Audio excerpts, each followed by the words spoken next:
तो दोस्तों आज की इस वीडियो में हम लोग आपको दिखाएंगे कि सोयाबीन के कबाब कैसे बनाए जाते हैं। तो इस वीडियो को एंड तक ज़रूर देखना, एक एक प्रोसेस बहुत कीमती है। तो हम यहाँ पे सोयाबीन को उबालने के लिए रख देते हैं वॉश करके। इसके अंदर मैंने नमक और सिरका डाल दिया है ताकि इसके अंदर की स्मेल निकल जाए।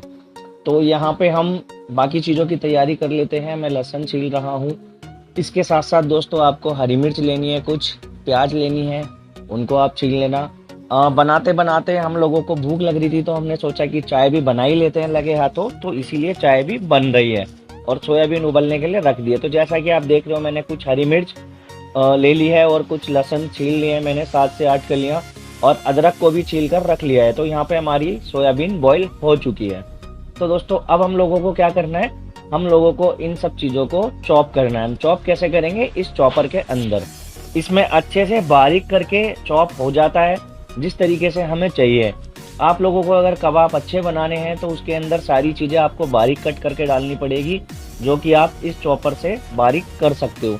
तो जैसा कि आप देख रहे हो दीपा ने इस मशीन के अंदर इन सब चीज़ों को डाल दिया है और अब इनको अच्छे से चॉप कर रही है। अब ये चीज़ें बारीक हो जाएंगी। जब तक मैं क्या करता हूँ, बन मस्का तैयार कर लेता हूँ, क्योंकि जैसा मैंने आपको बताया हमें भूख लग रही थी तो मैं बन पे मक्खन लगा रहा हूँ। इसी तरीके से हम मक्खन लगा के बन को खाते हैं। इसको अभी हम बीच में से 2 करने वाले हैं, आधा मेरा और आधा दीपा का। तो यहाँ पे अब प्याज की कटिंग चालू हो चुकी है। प्याज को छोटे छोटे पार्ट में करके इस मशीन के अंदर डालना है ताकि अच्छे से बारीक हो जाए।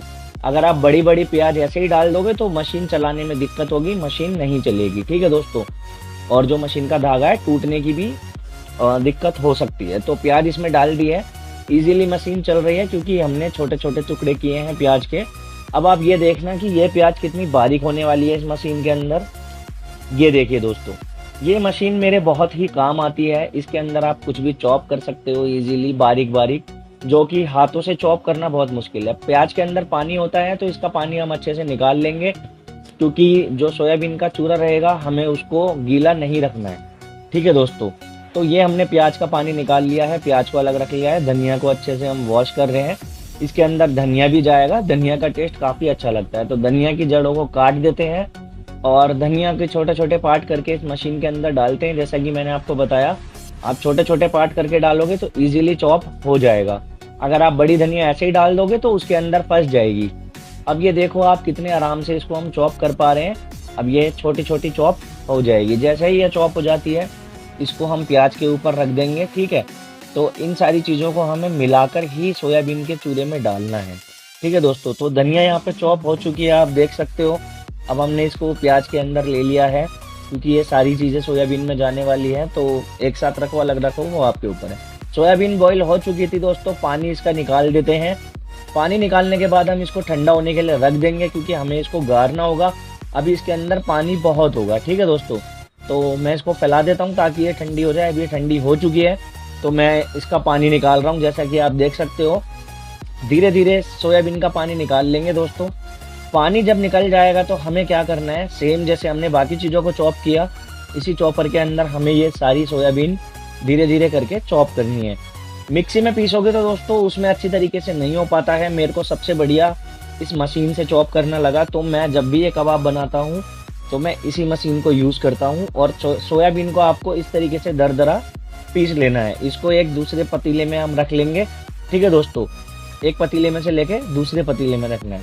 इसी तरीके से हम बाकी सोयाबीन का भी चूरा बना लेंगे और इस पतीले में इकट्ठा कर लेंगे। फिर जैसे ही सारी सोयाबीन यहाँ पे चूरा हो चुकी है, हम इसके अंदर दोस्तों देखो नमक डाल रहे हैं। नमक डालने के बाद यहाँ पे आपको बाकी मसाले डालने हैं। ये कुटी हुई मिर्च है और पिसी हुई मिर्च है, ये दोनों भी आपको इसके अंदर डालनी है। अपने स्वाद के अनुसार आप लोग डाल सकते हो। मैंने अपने स्वाद के अनुसार डाला है। हम लोग तीखा और चटपटा खाते हैं तो मैंने उसके अकॉर्डिंग डाला। ये गरम मसाला है दोस्तों, ये ज़्यादा मत डालना, ये काफ़ी गर्म होता है। अपने स्वाद के अकॉर्डिंग ही डालना। तो अब हम इसके अंदर वो सारी वेजिटेबल्स डाल देते हैं जो हमने काट के रखी थी।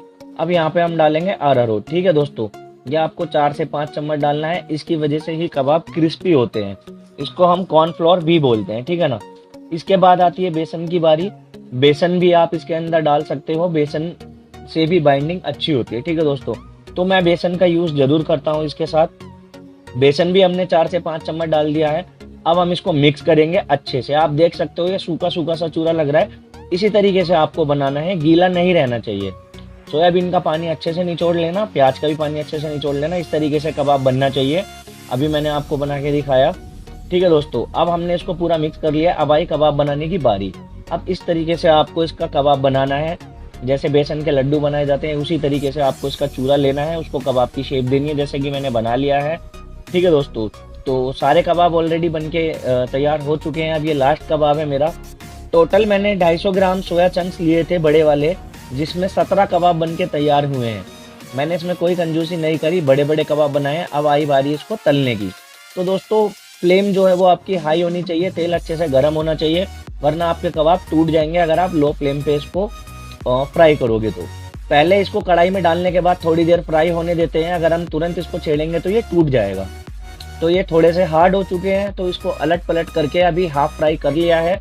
हाफ क्योंकि दोस्तों अभी ये ऊपर से तो फ्राई हो चुका है, अंदर से फ्राई होना बाकी है। अंदर से फ्राई कैसे करेंगे, हम इसको बाद में करेंगे, बीच में से कट करके। अभी हम सारे हाफ फ्राई करके रख लेते हैं। और ये दोस्तों हमने यहाँ पे चटनी भी तैयार कर ली है, जैसा कि आप देख सकते हो हमने इसको डेकोर किया है। तो आप लोगों को ये डेकोरेशन कैसी लग रही है कबाब की, आप लोग ज़रूर कमेंट में बताना। अभी सारे कबाब ऑलमोस्ट तैयार होने ही वाले हैं, उसके बाद हम इनको डबल फ्राई करेंगे। तो थंबनेल के लिए मैंने ये डेकोरेशन करवाई थी दीपा से, उसने अच्छी तरीके से इसको सजा दिया है। तो यहाँ पे हमारे सारे कबाब फ्राई हो चुके हैं। अब हम इनको डबल फ्राई करेंगे। ठीक है दोस्तों, अब हम इसको बीच में से कट करेंगे, फिर कढ़ाई में डालेंगे ताकि ये अंदर से भी फ्राई हो जाए और हमें इसका टेस्ट एक जैसा ही लगे हर तरीके से। ठीक है दोस्तों, मेरी कढ़ाई छोटी है इसलिए मैं 3-3 4-4 करके फ्राई कर रहा हूँ। अगर आपके पास बड़ी कढ़ाई है तो आप एक बार में ज़्यादा भी ले सकते हो। ठीक है दोस्तों, जैसे ही इसका कलर अंदर की साइड से भी ब्राउन हो जाए आप इसको निकाल लेना। इसका मतलब ये है कि ये पक चुका है। ठीक है दोस्तों, अगर आपको इसे फ्रिज में रखना है तो कच्चा मत रखना, आप इसको हाफ फ्राई करके रखना। तो यहाँ पे हम चटनी की तैयारी कर रहे हैं। धनिया है, पुदीना है, कच्ची आमी है, 7-8 लहसुन की कलियां हैं, हरी मिर्च है। तो सिलबट्टे पे ये चटनी पीसने वाली है, दीपा इसको पीसेगी, मुझे तो नहीं आती, आज तक मैंने नहीं पीसी है। तो चटनी थोड़ी हम चटपटी रखने वाले हैं, जैसा कि मैंने आपको बताया हम लोगों को चटपटा खाना बहुत अच्छा लगता है। तो दोस्तों थोड़ी देर में चटनी भी पीस के तैयार होने वाली है। तो कसम से दोस्तों ये चटनी बहुत ही ज़्यादा स्वादिष्ट थी। मैं तो यही कहूँगा कि आप इसी चटनी को ट्राई करना। तो दोस्तों फाइनली यहाँ हमारे कबाब बन के तैयार हैं। ये हमने इस तरीके से प्लेटिंग की थी, हमने प्याज के लच्छे बनाए, चटनी रखी और कबाब रखे। उसके बाद ये खाने में बहुत ही ज़्यादा टेस्टी लगे। अगर आपको यकीन नहीं है तो आप इनको खुद बनाओ और खाओ। Thanks for watching.